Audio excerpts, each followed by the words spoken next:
E aí pessoal, beleza? Que os quadrinhos fazem parte da nona arte, isso a gente já está cansado de saber, não é verdade? Não há o que negar, afinal a gente sente vários tipos de sentimento, tem dor, amor, frustração, alegria, enfim, tudo isso a gente consegue encontrar no quadrinho, todo aquele transmitido para a gente, não é verdade? A gente acaba sentindo isso a cada passada de página. E é mais ou menos por essa ideia que eu resolvi trazer para vocês hoje 5 momentos mais tristes dos quadrinhos. Tem morte em sua maioria, mas nem sempre vai ter morte, né? São 5 histórias assim, que fazem você dar uma baqueada, né? Você ficar, caramba, que tristeza, né? Você sente um pouco ali. Então, fica aí até o finalzinho do vídeo. Se você gostar, quem sabe tem parte 2, parte 3, parte 4, tem muito material, beleza? Vamos lá, eu sou o Diego Barros e bem-vindos a mais um Quadrinhos na Estante.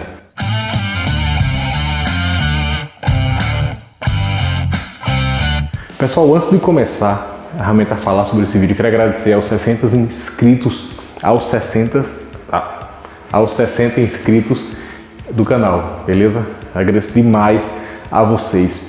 Como eu falei no início, na abertura, a ideia desse vídeo é trazer um pouco sobre os momentos mais difíceis, mais tristes, mais emocionantes dos quadrinhos, seja Marvel, seja DC. Nesse momento eu me ativo somente a esses 2 universos. Tem muitos por aí. E conteúdo, ó, cheio, prato cheio, muita coisa aí. Tem mais de 20. Então, se vocês gostarem desse vídeo, comenta aí, se inscreve no canal, compartilha, manda no grupo da família e comenta aí que a gente pode fazer uma parte 2, parte 3, parte 4, tem muito material. As tragédias, por assim dizer, que eu estou trazendo aqui para vocês, eu tentei fugir um pouco do óbvio. Ah, mas está faltando X, está faltando Y, está faltando Z, ômega, beta, gama, tá, eu sei. Só que eu tentei trazer os menos conhecidos do público, não menos importantes. Eu estou tentando trazer aqueles momentos em que a gente sente aquele calafrio na alma, sabe? Aquela tristeza, aquele pesar. Então, se vocês gostarem, quem sabe vai ter uma parte 2, uma parte 3, né? Por aí vai. Só vou pedir para vocês 50 likes, só 50 likes que aí tem uma parte 2. Nem sei se eu tenho inscrito para isso, mas né, que todo mundo vai. Eu espero que vocês façam isso, mas vamos fazer uma meta, né? Vou botar 50 likes. Se esse vídeo tiver 50 likes, aí eu faço uma parte 2, tá certo? Beleza?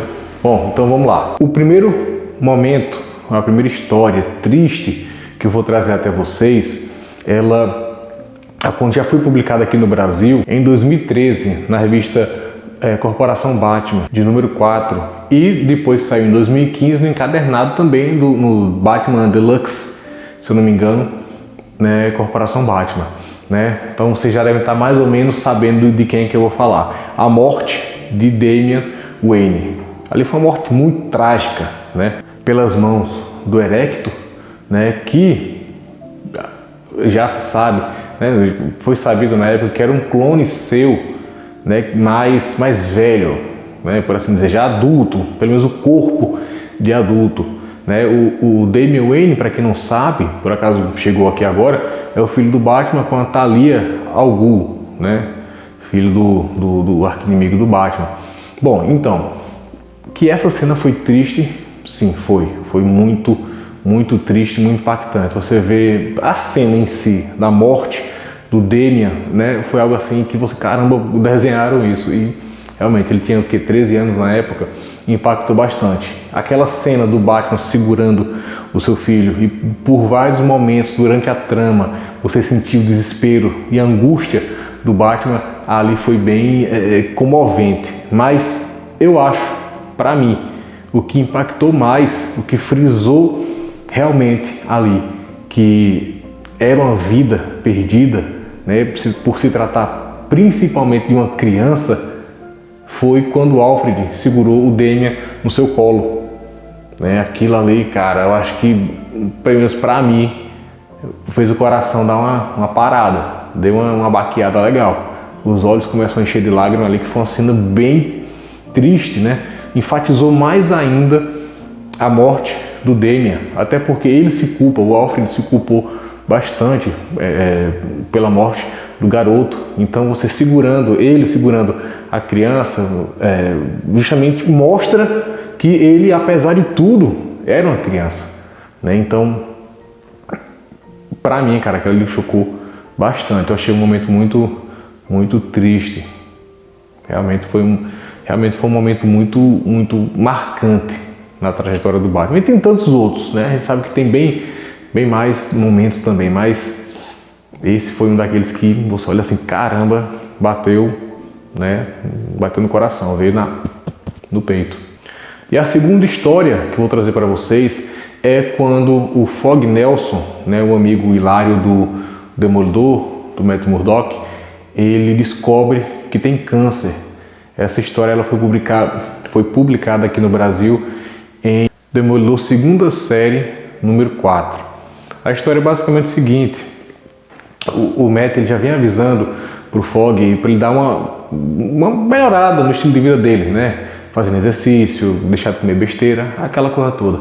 Então ele faz alguns exames, fica desconfiado, vai a alguns médicos e acabam desconfiando que pode ser câncer. Ele está naquela segurança de que acho que não vai dar nada. Então nós vemos o Demolidor ao lado do Fog, né, enquanto eles vão receber os exames, e nas páginas em que o médico chega e o Demolidor, através de sua percepção auditiva, percebe que os batimentos do médico ao receberem o exame, sabe, eles estão bem acelerados, que a notícia que vem por aí não é tão boa. Então o Demolidor põe a mão no ombro do Fog, né? Os dois se olham, numa cena bem triste, né? Porque não há diálogos. Um olha para o outro, o Demolidor, o Fog, quando olha para o Demolidor, ele está cabisbaixo, o seu semblante está, né, triste, os olhos do Fog acabam ficando emocionados, porque ele sabe que não vem coisa boa por aí, e toda a narrativa é feita apenas com as imagens, não há falas, e o batimento do médico acelerando para poder dar a notícia pro Fog, né? Até que no final, enquanto o Demolidor ainda está com o braço no ombro dele, de companheirismo, né, força, simplesmente o médico fala: sinto muito. É uma história triste para quem sabe, quem já passou por isso, para quem já acompanhou, teve a experiência de acompanhar alguém. Quando você vai ter um relatório, vai ter um resultado, né, que é lido pelo médico, que é câncer, meu amigo, é triste, né? E você sente a tensão, né, como é montado nos quadrinhos. Uma história realmente muito emocionante. E essa outra história é um pouquinho mais antiga, mas eu quase não vejo ninguém comentando sobre ela. É o retorno de Colossus, depende da pronúncia de vocês, no qual o Colossus, e essa história se passa em 2004, ela foi publicada aqui no Brasil a primeira vez em X-Men Extra, primeira série, número 49, isso foi lá em 2006. Depois foi republicada em Surpreendentes X-Men, isso lá em 2008, na edição da Salvat, capa preta, de número 36, e foi publicada recentemente agora em Surpreendentes X-Men, na edição especial, em 2019. Bom, e a história é basicamente o seguinte: houve o vírus legado lá nos anos 90 e a raça mutante estava à beira da extinção, até que foi encontrado a cura, só que essa cura ela tinha que ser disseminada de uma maneira que até então era impossível, e foi descoberto que o Colossus ele poderia ajudar nessa disseminação da cura, e foi o que aconteceu. Se tornando voluntário, até porque basicamente só tinha ele, até pela questão de sua irmã ter falecido, a Ilana. Eu falei um pouco sobre ela numa história aqui das Guerras Asgardianas, que ela acabou morrendo, né, falecendo por causa desse vírus legado. Só que eu não vou colocar aqui porque eu achei essas histórias melhores para serem encontradas aqui. Então ele acaba se sacrificando para poder espalhar a cura para todo mundo. E até então todos achavam que o Colossus estava morto. Até que, depois de muitos anos, uma empresa, Benitech, ela anuncia a cura para os mutantes, por assim dizer. Então o Fera ele acaba analisando o que seria a cura para os mutantes e percebe que dentro da formulação ali da vacina, né, do remédio, tem os traços genéticos de um dos integrantes do X-Men que já havia morrido. Todo mundo acaba sabendo que é o Colossus, mas não fazem aquele alarde todo até para não criar expectativa, aquela coisa toda. Principalmente pela Kitty Pryde, né? Então eles acabam indo até a base, até a estrutura da Benitech e aí acabam encontrando um local secreto, né, onde vão buscar esse tal integrante. E quem acaba encontrando justamente é a Kitty Pryde. Né? Ela entra em um local bem protegido, a ambientação, a luz ali, ela está toda vermelha, dá uma tensão a mais nessa cena. Ela acaba sendo alvejada, né, uma tentativa na verdade de alguns guardas e de repente do nada quem aparece? O Colossus. Né? Ela fica atônita, fica observando assim, caramba, será que é você mesmo? Ele passa simplesmente por dentro dela, vai atacar os guardas, acaba matando, enquanto a Kitty ela fala para, e ele simplesmente se transforma, né, volta ao seu estado normal, não mais com a pele toda feita de aço, e se ajoelha na frente dela e pergunta a Deus se ele já estava morto. Geralmente a gente associa, caramba, resgatou alguém em um momento de felicidade, mas não, né? É porque ele sofreu tanta violência psicológica, invasiva, né? Foram feitos vários experimentos com ele. Foi revelado que um ser chamado Ward, né? Que ele acabou em momentos, assim que o Colossus morreu, o corpo dele, no qual os X-Men enterraram, foi substituído por uma cópia. E eles pegaram o verdadeiro, acabaram ressuscitando e fazendo vários experimentos com ele. Né? Então ele sofreu pra caramba.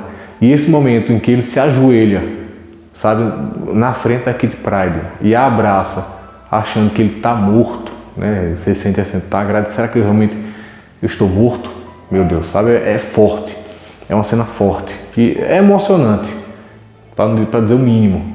Né? Então é uma cena que eu queria deixar registrado aqui. Outra história triste que não é tão falada assim, foi por um tempo, né? Mas já tem pelo menos aí tem mais de 10 anos, bem mais de 10 anos, né? É sobre o 11 de setembro, a revista especial do Homem-Aranha, aquela que tem a capa toda preta, né, em luto pelas vítimas do World Trade Center. Essa história está aqui antes que vocês torçam o nariz, né? Porque realmente tem algumas cenas que não faz sentido, como por exemplo a cena em que o Dr. Doom, né, o Dr. Destino e o Magneto estão chorando. A gente para assim, caramba, eles não hesitariam por nenhum segundo em exterminar metade da raça humana.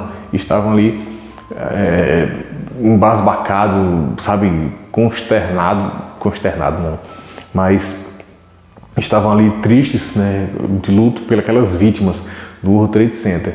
Então nós temos a história do Homem-Aranha acompanhando o resgate, a ajuda dos Vingadores em tirar alguns sobreviventes daquele destroço, sabe? Na época em que foi lançado em 2002, aqui no Brasil. O acidente aconteceu em 2001, né? 11 de setembro de 2001. Então ainda estava todo mundo muito de luto, sabe? Então eles terem colocado os vilões chorando foi para realmente mostrar que aquela foi uma tragédia descomunal, né? Que nada tinha acontecido assim com tamanha proporção antes. Embora tenha, né? O Holocausto, aquela coisa toda. E eu lembro, não sei se foi no filme do Homem-Aranha, daquele do Sam Raimi, que nos extras, algum canto, eu lembro de ter lido, assisti ou li, mas eu lembro dessa informação, que durante a formulação da história, durante os desenhos, a edição, sabe, o roteiro, o argumento, tudo, estava todo mundo muito emocionado. E essa história, meus amigos, eu não poderia deixar de colocar aqui. Ela saiu no Brasil pela primeira vez em Homem-Aranha, da primeira série, da editora Abril, número 19. Depois, em 2007, naquele Marvel Especial 40 anos. E depois na antologia do Homem-Aranha. Bom, e a história é o seguinte, é uma história curta, ela é muito, eu acho que é uma das histórias mais tristes do Homem-Aranha, se não a mais triste. Tem, claro, a da Gwen Stacy, tem a morte de Harry, sabe, tem outros, mas essa, por ter uma criança, né, quando tem crianças e animais, né, você parece que sente mais. Então nessa história, ela já inicia com um trecho de um jornal informando que tem uma criança chamada Timothy, ele gosta de ser chamado de Tim Harrison, que ele é fã do Homem-Aranha, basicamente fã número 1, né? Pode considerar assim o maior fã do Homem-Aranha que existe, e pede que, se possível, que o Homem-Aranha faça uma visita a essa criança. E já vemos o Homem-Aranha saindo da janela, pulando em direção ao time, provando para ele que é ele através de sua força, né? Ele pega a cama do time com a mão e sustenta só com uma mão, mostrando realmente que ele é o Homem-Aranha. Então ele acaba ouvindo as histórias do time, respondendo suas questões, por que ele virou o Homem-Aranha, como é que funciona o seu lançador de teias, né? E ficam ali conversando por muito tempo, até que infelizmente chega a hora de ir embora. E o Peter Parker, ele como Homem-Aranha, acaba indo se despedir do time e ele pede, o time acaba pedindo para saber quem é o rosto por trás do Homem-Aranha. Só que ele não pode comentar isso, não pode falar para todo mundo quem ele é, mesmo para o time, porque se ele contar, os inimigos vão saber e vai ser uma confusão muito grande, né? Muitas pessoas vão sair machucadas. Então ele vai até a janela, como se fosse embora, e por um tempo ele hesita. Então ele fica de costas, tira a sua máscara e se mostra para o time, né, que ele é o Peter Parker. E o time fala, o seu segredo vai estar muito bem guardado comigo. Então o Peter abraça o pequeno time e acaba indo em direção à janela, né, arma seu lançador, puxa uma teia, vai em direção. Então ele vai em direção à janela, né, vai embora. E antes de sair completamente daquela área, daquele local, ele para sobre um muro, né? Você vê que ele está com a mão levantada aos olhos e percebemos na cena seguinte uma placa, o foco na placa, que ali é um hospital para crianças com câncer. E temos ao final a notícia que estava no jornal que o médico tinha falado que o time tinha apenas poucas semanas de vida e que por tudo que o Homem-Aranha fosse visitá-lo. É uma história triste, meus amigos, muito, muito triste. Sabe, quando você lê assim, você acaba se emocionando de verdade. Você tem que segurar as lágrimas para não poder chorar um pouco, porque eu acho que é a mais triste do Homem-Aranha, sabe? Por se tratar de criança, de um problema real, né? Então você fica um pouco mais emotivo. Um pouco não, fica muito. Não tem como ficar pouco não, fica muito mesmo. Bom, meus amigos, é isso. Eu resolvi trazer esses momentos, né, fora daqueles, daquele status quo, por assim dizer. Sempre tem um, sempre tem outro, tal. Pronto, vocês estão cansados de saber disso. Então eu tentei trazer algo um pouco mais diferente, né? Não tão comum. Nem por isso menos emotivo, né? Nem por isso que não tem tanta emoção junto.